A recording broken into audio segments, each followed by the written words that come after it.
started in Brazil, so the movie started with the honeymoon. Shooting in Rio was really an experience. Brazil was kind of chaotic, but it was the most amazing environment.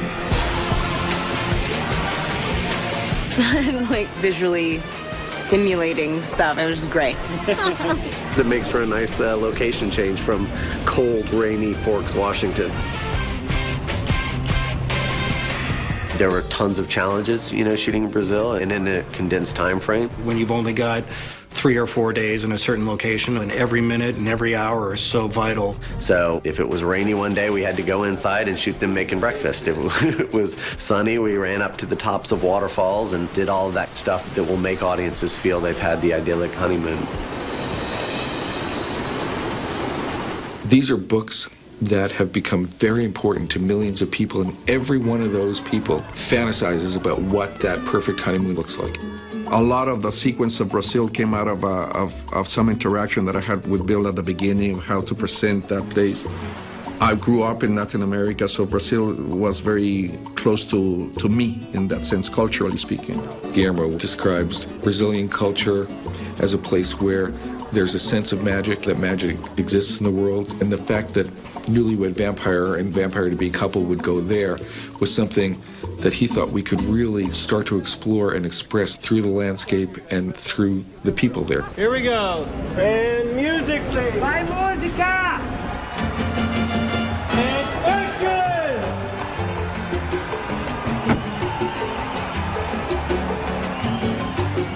The first day was actually Lapa. That's a scene where Bella and Edward get out of the car and walk through the streets. And that was really exciting because to kind of stage this party that took on a life of its own, basically.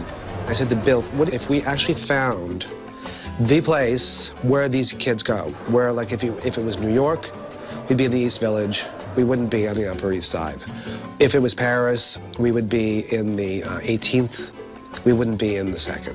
So when these kids in Brazil actually see this movie, they're going to look and they go, ah, Lapa. They got it right. This is where we go. Eu fiquei com medo porque eles não virem para cá filmar, né? Porque eles podem muito bem fazer um cenário em qualquer outro lugar. Um país maravilhoso, com paisagens perfeitas. Acho que nenhum filme nunca retratou isso antes. Nunca passaram essa realidade para lá. É bem diferente.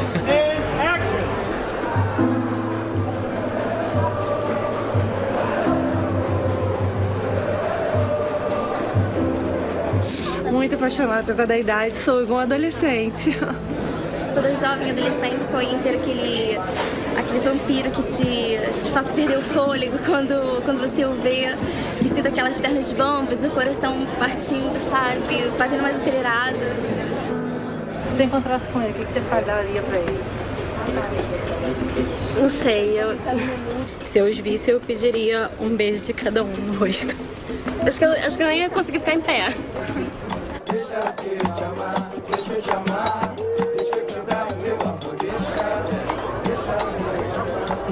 The outpouring of love of the fans in Brazil. It's unbelievable.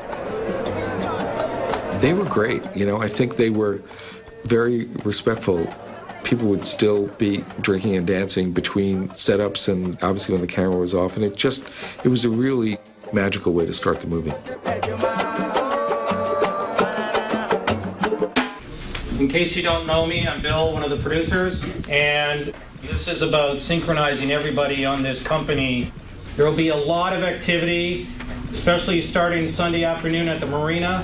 We're trying to get in and out of the Marina Gloria as quick as we can.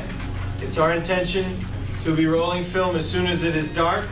A gente começa na Marina da Glória, no anoitecer, e a gente vai até o cair da noite. Back round!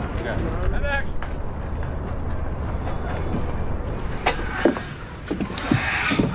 So we're not staying in Rio? No, just passing through.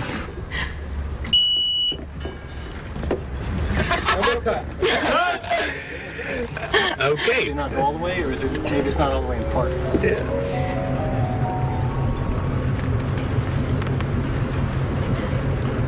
Cut. Cut. Forward. Forward.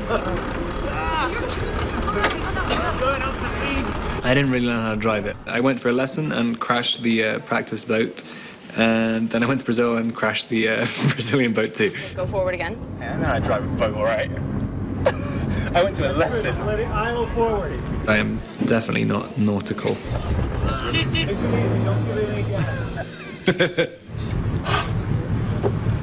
God. But it was really fun.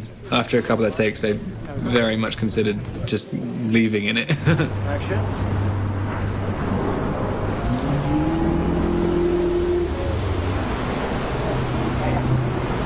Cut. Okay. All right. Checking the gate, guys, and just make sure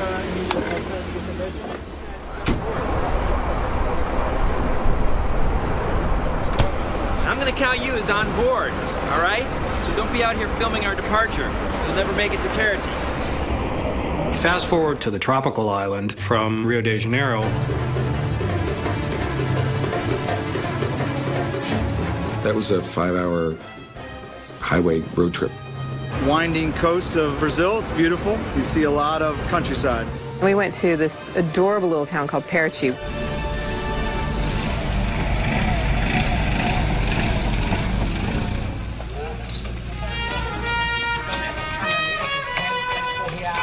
Parity is sort of the colonial village that was the main town that you would leave from to then take a half-hour boat ride to get to Isle Esme. The honeymoon is written as an island off the coast of Brazil. This is described as being absolutely remote from any other island. Well, there are hundreds of islands off the coast of Brazil, but they're all kind of within spitting distance of each other. So finding a place that felt like it was remote enough where there was a house on the beach, because they have laws against that there, can present challenges. What was needed for the story and for the script doesn't exist in Brazil. Big, beautiful houses don't exist on the beach. There's the house, there's lawn, there's a wall, gates, and then there's sand. The beaches are all public over there. What we ended up finding was a house with a big lawn in the front, which we took the whole lawn and turned that into sand. And it's just astonishing. Okay. Copy that. Taking something that comes out of someone's imagination and then making it connect to reality, that was really fun. It felt very satisfying. All right, here we go. Camera. Mark B. Mark. Set. And action.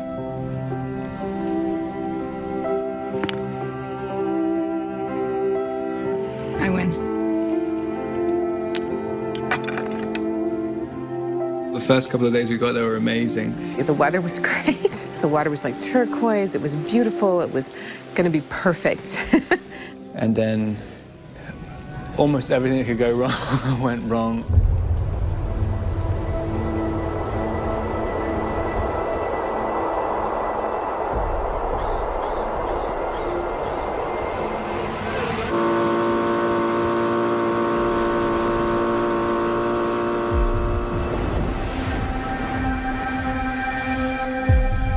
We showed up on the top of the day, and it was reasonably a normal day. We started at 8, 9 in the morning. The weather seemed somewhat consistent in where it was stable. And roll sound. You realize how many eggs you've gone through since you got here? Yeah, my appetite's been crazy. Mid-afternoon, the wind started to pick up. We didn't have a forecast that was going to tell us that it was going to be this bad at all. I'm starving. You realize how many eggs you've had? The weather started to turn for the worse at 6 in the evening.